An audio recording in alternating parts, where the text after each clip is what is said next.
Itong Cordilleran cookery blade natin, pinapatest ng client natin sa bone. Test natin, meron tayo ditong scapula ng baka na pinatuyo para makita kung kan. Ito testing natin. Tapos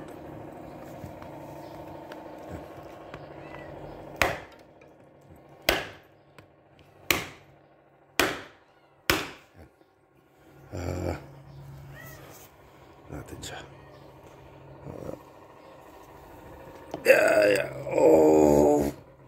Ito.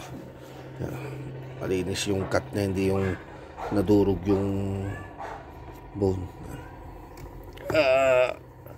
Wala siyang rolled or chip edges. I-try din natin yung isa, yung request nila, yung chopper. Tinitipid kasi natin yung buto natin dahil ubus na, wala tayong pagtetestingan. Yan yung chopper naman, set testing natin dyan sa buto. Diyan pa rin yung yan. Siya nang natigas eh. Yan. Sige. Yan, tira natin.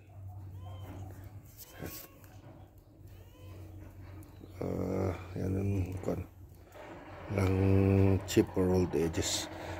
Testing pa natin yung total, malaki para man yung buto eh. Testing ulit natin to kasi pag de-design natin itong mga buto na to, kaya tinitipid natin.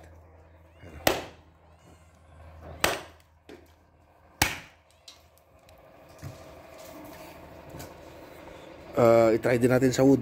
Subukan natin sa kahoy. Yan kasi subukan natin yung kahoy na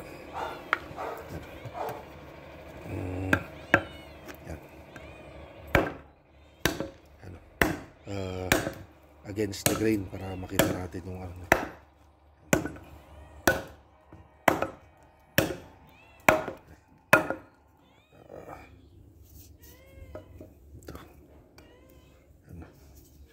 Tapos yung rolled or chip edges.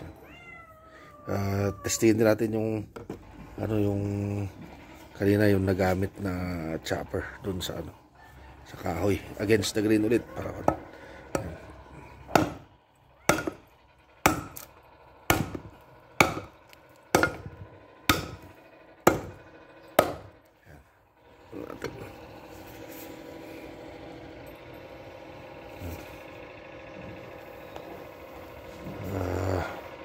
Tanto chopper, pinamodify ni sir yung handle, pinalagyan niya ng finger guard.